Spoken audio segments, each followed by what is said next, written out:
여러분들이 사랑하는 사람이 고생을 하는 것을 보면 어떻습니까? 아마 사랑하는 사람이 고생을 하는 것을 원하는 사람은 없을 겁니다.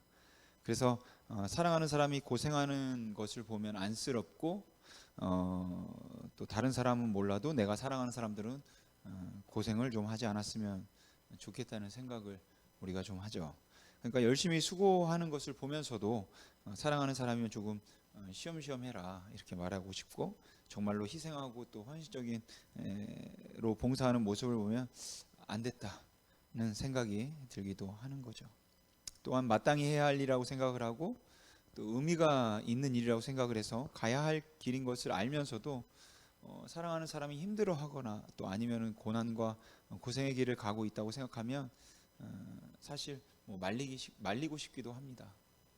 하지만 말릴 수는 없죠. 그러니까 대학에 진학하겠다고 또 아니면 뭐 취업을 위해서 열심히 밤늦게까지 공부하는 자녀들을 보면 안쓰러워서 좀 쉬엄쉬엄 하면 좋겠다 이런 생각이 들어도 차마 그 자식에게 좀 적당히 해 이렇게 말하기 어려운 것이 부모의 심정일 것입니다. 물론 그런 심정을 갖도록 공부하는 자녀가 드물기는 할 겁니다.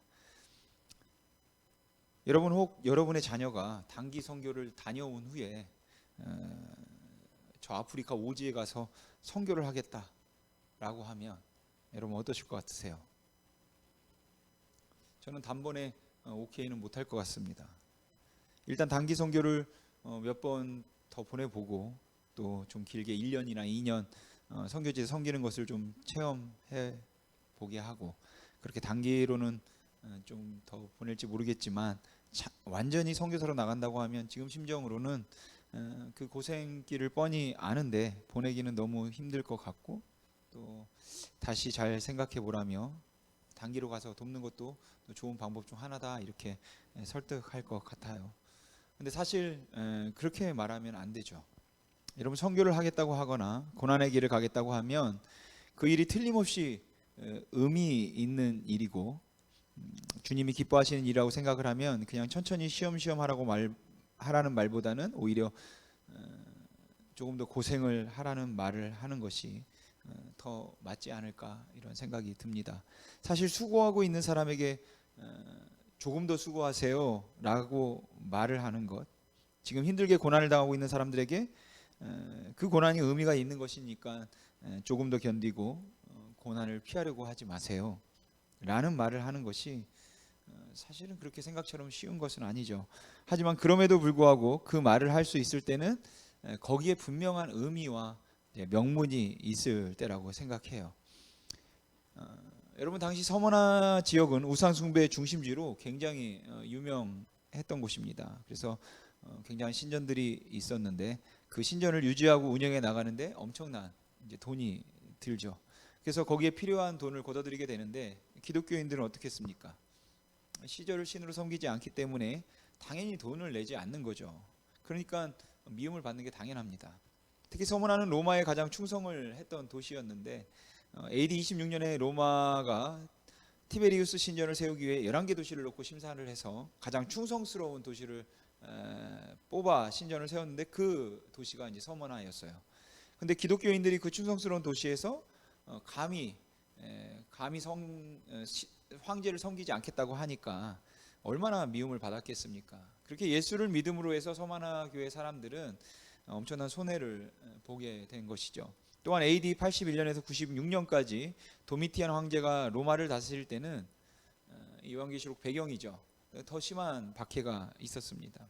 도미티안은 자신을 신으로 생각했고 또 신처럼 숭배받기를 원했기 때문에 자신을 신으로 숭배하지 않는 자들을 잔인하게 사형에 처하거나 또 유배를 시켰는데 바로 그때 사도 요한도 유배를 간 것이죠.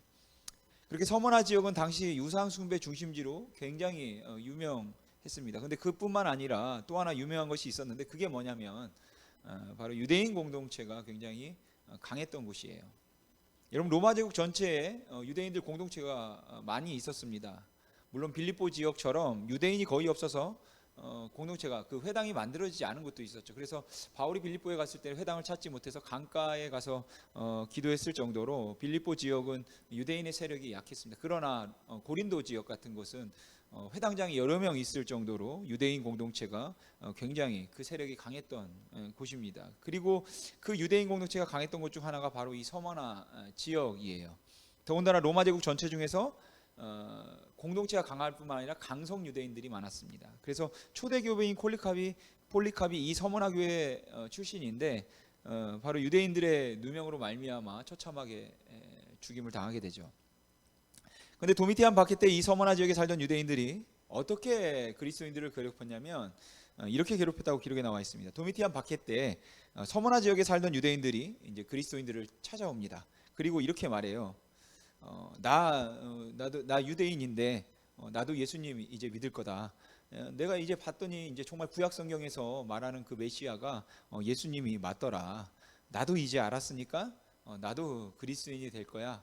라며 유대인들이 그리스도인들을 찾아옵니다. 그럼 그리스도인들이 왜 이렇게 도미티안 박해 때 하필 이때 이러는 걸까? 라며 의아해해요. 그렇게 그리스도인들은 몇 번의 의심을 거친 다음에 그 검증을 거치고 그 유대인들을 받아들이죠. 그리고 어떻게 하냐면 이제 카타콤으로 데리고 들어가고 그렇게 카타콤으로 들어가서 몇 주 몇 달에 걸쳐서 이제 그것을 다 소개하고 같이 예배하고 교제하고 모든 이제 정보를 알려주게 됩니다. 그런데 그리고 나서는 유대인들이 어떻게 하냐면 로마 군인을 찾아가요. 내가 그리스도인들 잡는 거 도와드리겠습니다. 그래서 유대인들이 로마 군인을 데리고 그 카타콤으로 들어와서 그리스도인들을 싸그리 잡아갔던 곳이 이제 서머나 지역입니다. 여러분 한번 생각해 보십시오. 지금 우리가 예배드리는 이곳이 카타콤이라고 해보죠. 이미 한번 그런 일들이 있어서 유대인들의 그런 일들이 있어 상당수의 그리스도인들이 잡혀갔습니다. 죽었어요. 근데 갑자기 오늘 또 한 유대인이 우리 심이 있는 교회에 찾아왔습니다. 나도 예수님 믿겠습니다. 내가 봤더니 그 구약에 언급된 메시아가 예수님 맞더라고요. 나도 그리스도인 될게요. 라고 말한다면 여러분 그 유대인들을 우리 심이 있는 교회의 성도로 여러분 그리스도인으로 받아들이겠습니까? 안 받아들이겠습니까? 이미 동일한 일이 한 번 있어서 교회가 싸그리 잡혀가고 난리가 났었습니다. 자, 받아들이시겠어요? 안 받아들이시겠어요? 미쳤냐? 저 유대인을 왜 또 받아주냐? 야, 그 사람들이 또 그 유대인들이 그 짓 하면 어떻게 하려고 그래? 하는 분도 있겠죠, 분명. 그러나 어떤 분은 야, 그래도 받아줘야지. 정말 회심했으면 어떻게 하냐? 정말 했으면 어떻게 할 거야? 라고 이제 교회가 나뉘어져 싸우겠죠. 그러니까 그런 어려움을 겪었던 것이 바로 서머나입니다. 그것을 염두에 두고 오늘 본문 9절 말씀 같이 한번 읽어보겠습니다. 내가 내 환난과 궁핍을 알거니와 실상은 내가 부요한 자니라. 자칭 유대인이라 하는 자들의 비방도 알거니와 실상은 유대인이 아니요 사탄의 회당이라. 아멘. 그러니까 이렇게 말하는 이유는 바로 앞에 말씀드린 것 때문에 그런 것이죠. 그래서 서머나 교회는 도미티안 박해 가운데 모든 교회가 다 어려웠지만 더 특별히 어려웠던 교회가 바로 서머나 교회입니다. 여러분 서머나 교회는 7교회 중에 책망받지 않은 교회가 2교회인데 그 중에 한 교회죠. 그렇다고 서머나 교회가 아무 문제 없이 하나님 앞에 칭찬을 받을 만한 일만 하고 있는 가장 건강한 교회였다고 말하기는 어려울 것 같아요. 왜냐하면 어차피 이 땅에 흠이 없는 교회는 없기 때문에 그렇습니다.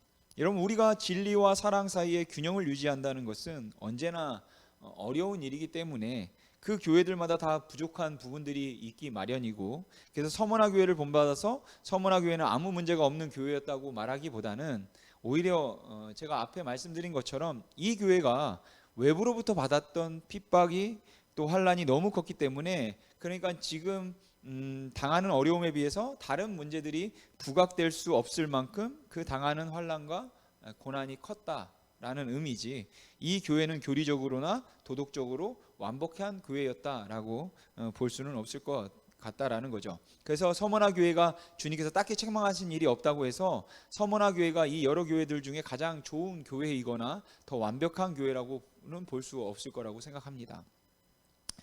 사실 서머나라고 하는 지역 자체가 굉장히 부유한 도시였다고 해요. 근데 사도 요한을 통하여서 주님께서 하시는 말씀을 보면 내가 너희의 그 환난과 궁핍함을 안다라고 이야기를 하고 있어서 이 교회가 굉장히 가난한 교회였다라는 것을 짐작할 수 있다라는 거죠. 그러니까 서머나라고 하는 도시가 아주 부유한 도시였기 때문에 그곳에서는 그 가난이라고 하는 것이 훨씬 더 극대화될 수 있다, 이렇게 짐작해 볼 때 지금 주님께서는 그 부유한 도시라는 상징을 두고 내가 내 궁핍함을 안다라고 이야기를 하고 있다라는 것이에요. 그러니까 이거는 단순히 영적인 어떤 궁핍함을 이야기하는 것이 아니라 실제 경제적으로 굉장히 가난했다, 이런 이야기입니다. 이 교회가 환란 때문에 이렇게 가난해졌는지 아니면 핍박을 많이 받다 보니까 교인들이 다 떠나서 그렇게 됐는지 그거는 이제 확실하지 않지만 분명한 것은 선한 동기로 환란을 많이 받았던 교회이고 핍박을 굉장히 많았던 교회가 서머나 교회입니다.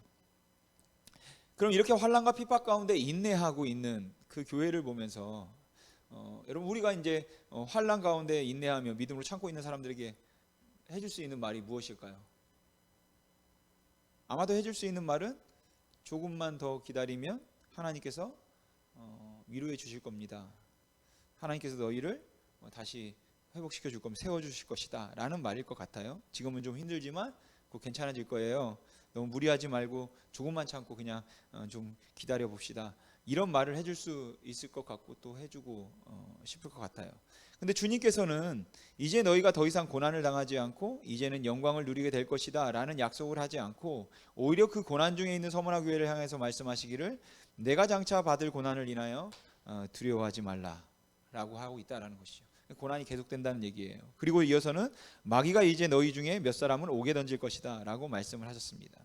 그러니까 핍박의 강도가 계속될 거고 또 그 핍박의 강도는 지금보다 더 심해질 것이나 그래도 두려워하지 말라라는 말씀인 것이죠.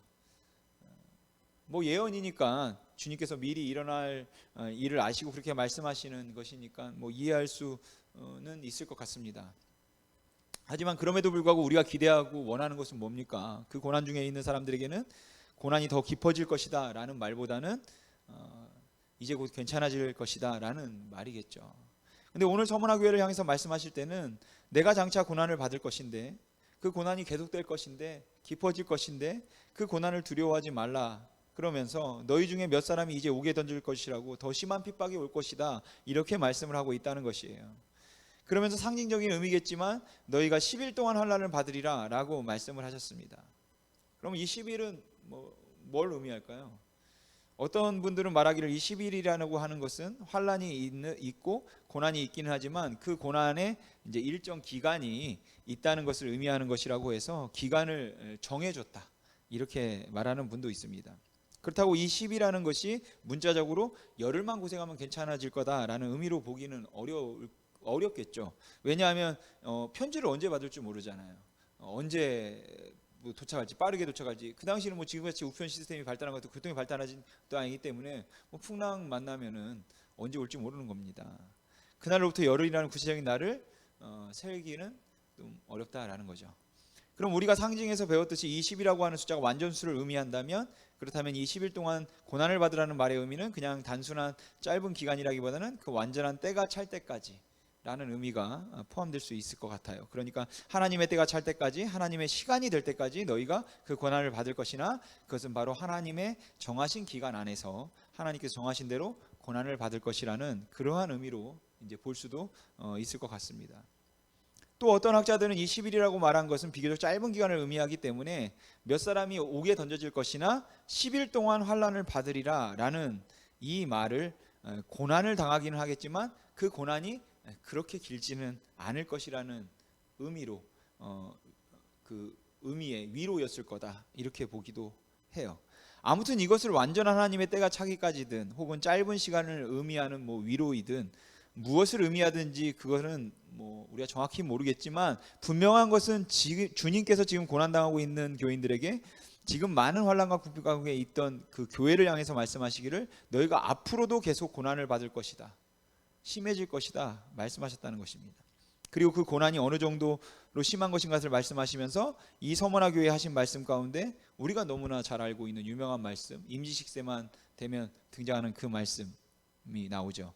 내가 죽도록 충성하라, 그리하면 내가 생명의 관을 내게 줄리라 라는 말씀을 하셨다는 것이에요. 그러니까 죽도록 충성해야 한다는 사실을 강조하는 것은 우리에게 환란이 굉장히 심하고 또 더 극한 환란이 너희에게 장차 임할 것인데 그 환란이 너희에게 죽음을 의미한다 할지라도 너희는 충성해야 한다 라고 그렇게 주님께서 말씀하고 계시는 것이죠. 여러분 이렇게 말씀하실 수 있으시겠습니까? 도대체 어떤 사람이 어떤 근거에서 고난을 당하고 있는 사람들에게 그 고난을 당하다 죽을지언정 충성해라, 고난이 더 앞으로 깊어질 건데 그래도 충성해라, 계속 고난을 당해라 라고 말할 수 있겠냐는 것입니다. 누가 무슨 확신이 있어서 이 땅에 살아가는 사람들 중에 믿음으로 살고자 하면서 그 믿음 때문에 당하는 환난과 믿음 때문에 당하는 핍박을 보면서 우리는 할 수 있으면 고난을 피하고 할 수 있으면 죽음을 피해서 살 수 있도록 그렇게 권할 수밖에 없을 텐데, 그것이 우리 인간의 인지상정일 텐데 얼마나 매정하면, 얼마나 냉정하면 이 땅에서 고난을 당하고 있는 사람들에게 괜찮으니까 조금 더 고난 당해 라는 말을 할 수 있겠냐는 것입니다. 사실 저는 교회에서 성도들이 믿음으로 살고자 애를 쓰면서 믿음을 지키기 위해서 고난의 길을 택하려고 하거나 형편이 안 되는 걸 알고 있는데도 그 어려운 형편 가운데도 하나님 앞에 헌신하려고 애를 쓰고 있는 성도들을 보면 안 되어서, 부족하지만 목사로서 하고 싶은 이야기는 집사님, 권사님 그렇게 너무 고생할 필요 없습니다. 권사님이 하지 않으시면, 권사님이 좀 못하시면 다른 사람이 해요. 그러니까 그냥 적당히 하십시오. 이렇게 말하고 싶단 말입니다. 안 되어 보이니까요. 너무 그 고난이 힘들어 보이기 때문에 그렇습니다. 얼마나 어렵고 힘든지 아니까 저는 하나님께서 곧 그 문제를 해결해 주실 것이라고 생각을 하고, 지금은 그렇게 고난과 희생의 길을 가려고 하지 말고 조금 좀 쉬엄쉬엄 편하게 가도 하나님께서 지사님 형편 아시니까 이해하실 겁니다. 이렇게 말을 해주고 싶다는 것이죠. 그런데 이 서머나 교회를 향해서 주님께서 하시는 말씀이, 그것이 죽음을 의미한디 할지라도, 내 목숨을 내놓는 일이 있다 할지라도 너는 죽도록 충성해라, 쉬지 마, 죽도록 일해 라는 이야기를 한다는 것이에요. 그러니까 여기에 죽도록 충성하라 하는 이야기는 그냥 온몸을 다 바쳐서, 온몸을 불살라서 그 주를 위하여서 충성하라, 일을 해라, 그런 이야기를 하고 있는 것이 아니고, 바꾸어 말씀드리면은 그 어떤 충성의 강도를 이야기하고 있는 것이 아닌 겁니다. 여러분, 이 충성으로 번역된 헬라어를 살펴보면 한글 성경에 충성으로 번역되고 또 다른 단어로도 번역이 돼요. 오늘 본문에도 충성으로 번역된 이 헬라어는 그러니까 충성으로만 번역되는 것이 아니라 두 번째, 세 번째 그런 뜻을 가진 단어로도 번역이 됩니다. 그래서 사실 이 충성의 의미는 열심히 일하라는 뜻이 아니라 그 두 번째, 세 번째 의미가 더 맞아요. 여러분, 이 충성으로 번역된 헬라어는 피스토스입니다. 그리고 이 단어는 두 번째는 신실함으로 번역되고 세 번째는 믿음으로 번역됩니다. 따라서 오늘 본문에서 말하는 것은 뭐냐면, 죽도록, 죽을 때까지 충성하라, 일하라, 이런 의미보다는 죽어도 믿음을 지켜라, 그 하나님에 대한 신실함을 지켜라, 이런 의미인 것입니다. 너 죽어도 믿음 지켜라. 믿음을 버리기에 합당한 상황이 와서 너의 손에서, 너의 삶에서 예수 그리스도를 믿는 믿음을 뽑아버리려 할지라도 너 죽어도 믿음 버리지 마, 믿음 지켜. 그러니까 너에게 죽음과 맞바꿀 만한 일이라고 할지라도 믿음을 버리지 말라, 이 이야기를 여러분 하고 있는 것입니다.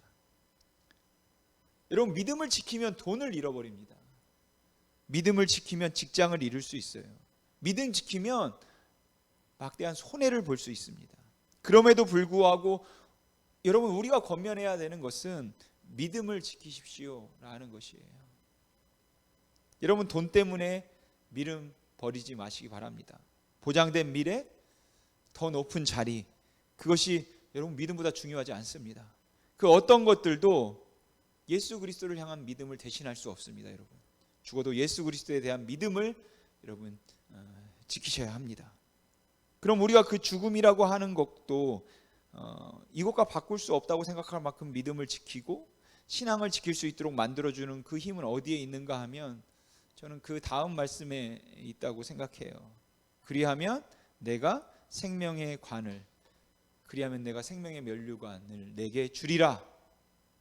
여러분, 여기서 말씀하는 생명의 관이라고 하는 것은 우리가 천국에 들어가고 난 다음에 다른 사람들은 쓰지 못하는 나만, 믿음을 지킨 나만, 충성한 나만 쓸 수 있는 어떤 면류관에 대한 특별함을 말하고 있는 것은 아닙니다.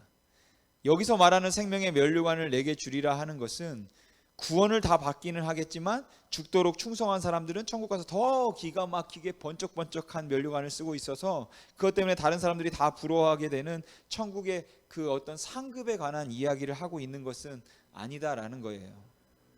여기서 말하는 생명의 면류관은 어떤 특별한 종류의 또 다른 면류관을 의미하는 것이 아니라 바로 우리 구원을 말하는 것입니다. 우리가 영원한 하나님 나라에서 우리가 누리게 될 그 영원한 생명이라는 것이에요. 다시 말씀드리면 그 영원한 생명에 대한 확신이 있다면, 아니 죽었지만 다시 살아나서 내가 영원히 살 것이라는 믿음이 있다면 그것이 죽음을 의미한다 할지라도 가치가 있다, 이 말을 하고 있는 것이죠.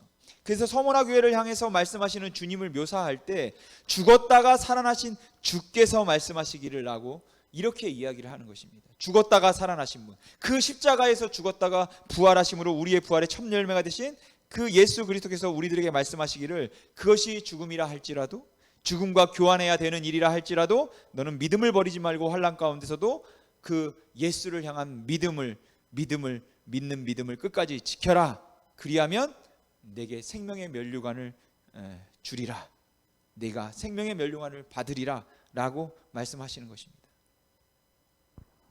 여러분, 요한복음에 보시면 태초에 말씀이 계시니라, 그리고 이 말씀이 하나님이 계셨다, 이 말씀으로 이렇게 시작하죠. 근데 우리가 이 함께라는 말 오해할 수 있는데 여러분, 제가 지금 뭐 하고 있어요? 말을 하고 있죠.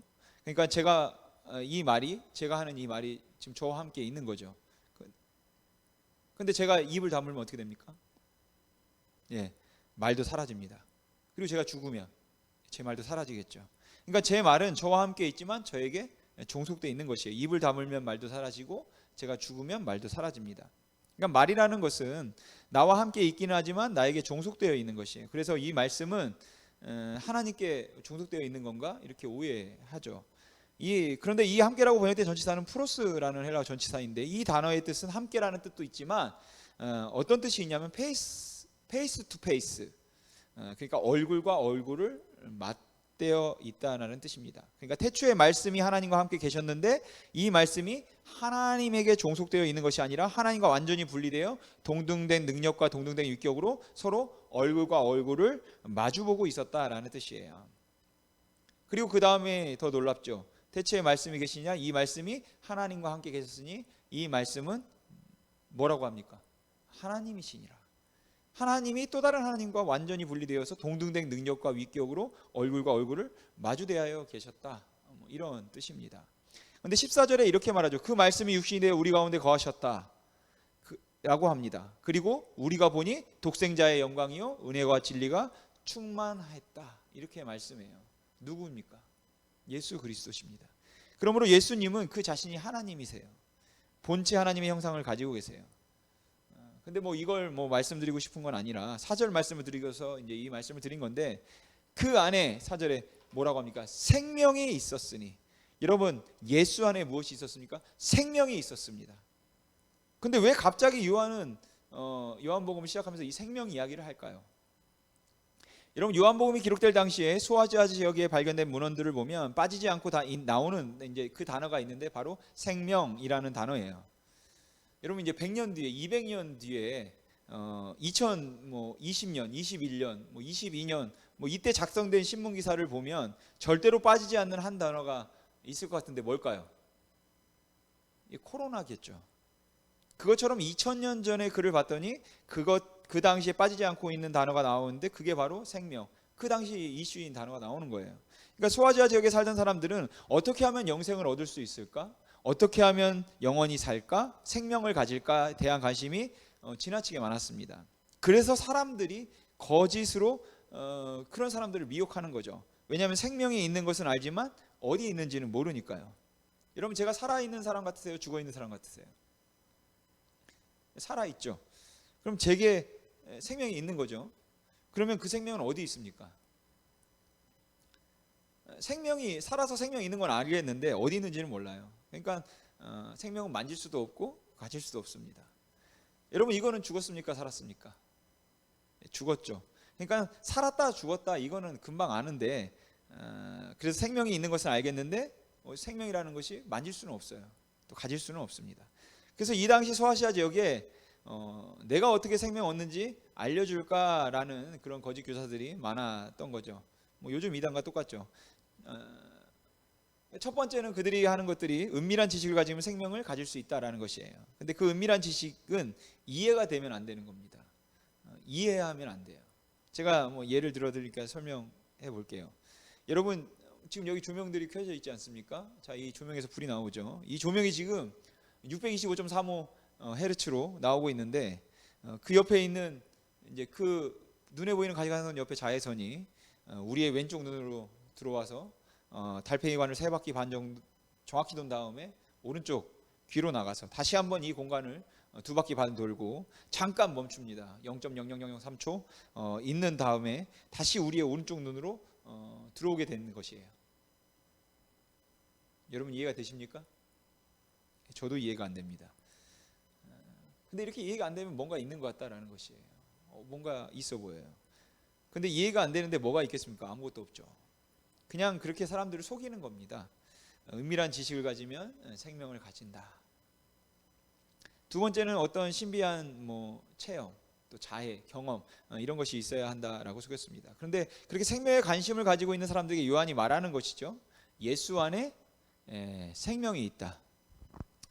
여러분 여기 리모컨이 있습니다.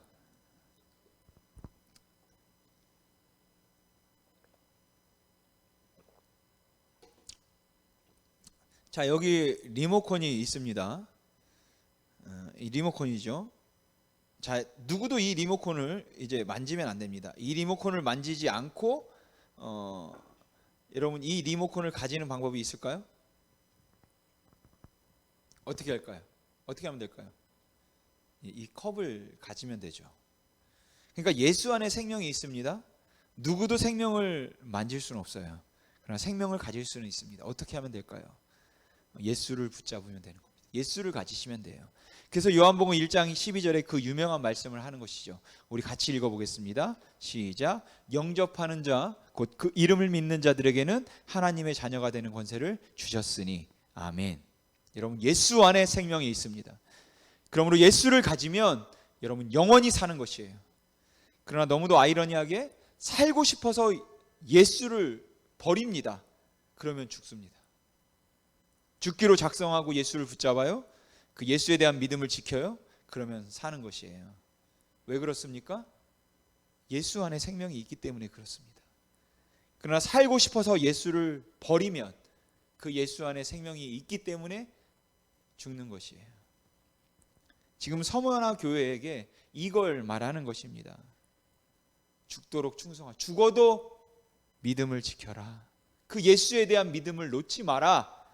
그러면 생명의 면류관이 주어진다는 것입니다. 여러분 예수를 버리시면 안 됩니다.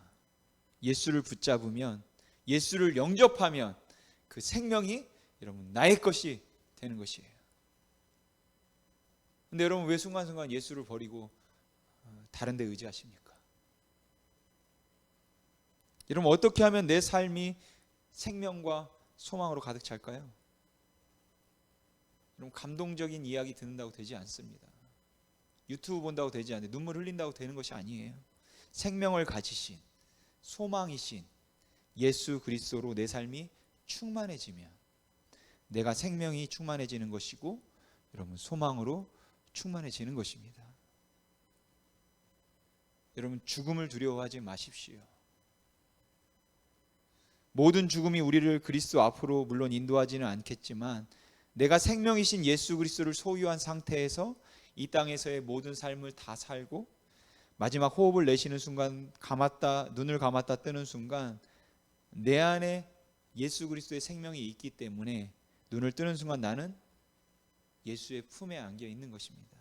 왜냐하면 그 생명이신 예수 그리스도가 십자가에서 죽으시고 부활하심으로 우리 부활의 첫 열매가 되셨기 때문이죠. 그러니까 여러분 부활의 소망이란 바로 영원한 생명이신 예수를 붙잡는 것입니다. 따라서 여러분, 우리가 최고의 가치를 이 영원한 생명에 두고 있고 하나님 앞에서 바르고 의롭게 살아감으로 인하여서, 아니 내가 예수 그리스도를 영접하여 예수 그리스도를 나의 주님이라는 사실을 믿는 믿음과, 그리고 그 영원한 생명이 예수 안에 있다는 그 부활의 소망을 가지고 살아감으로 인하여서 우리가 그 하나님과 동행하게 되는 것을, 이것이 바로 우리 인생의 최고의 가치다 이렇게 여기고 느끼고 있다면, 그렇다면 여러분, 우리는 환난도 견딜 수 있는 것이에요. 환난에 환난을 더해도 견딜 수 있는 것입니다. 그런데 오늘날 우리가 하는 신앙의 이야기들을 보면 우리는 마치 우리가 믿음 생활을 하는 이유가 이 땅에서 영원히 살기 위해서 믿음 생활을 하는 것처럼 그렇게 살고 있다는 것이죠. 안 믿는 자들이 볼 때는 이 땅에서 영원히 살고 싶어 하는 것 같은 것이에요. 다 먹고 살자고 하는 일인데 먹지 못하고 고난당하고 힘들고 고생하고, 그리고 그렇게 핍박과 환난을 받으면서 야, 믿는다는 게 도대체 뭐냐 라고 물으면 현대 그리스도인들에게 그 말 앞에서 할 말이 없어질 만큼이나 생명의 면류관에 대한 그 귀한 가치가 없다는 것입니다. 그리고 이게 현대 기독교인들이 가지고 있는, 믿지 않는 자들이 우리를 볼 때 갖는 심각한 신앙인의 모순일 것입니다. 여러분, 우리가 살면서 자꾸만 조금 더 편해지고 싶고 사실 조금 더 인정받고 싶어지죠. 하지만 우리가 원하는 것은, 물론 여러분 이 땅에서 잘 사는 것도 잘 살면 좋습니다. 좋겠지만 우리의 궁극적인 원함은 잘 사는 게 아니지 않습니까? 우리가 원하는 것은 이 땅에서 대접받고 인정받으면서 그렇게 사는 게 아니잖아요.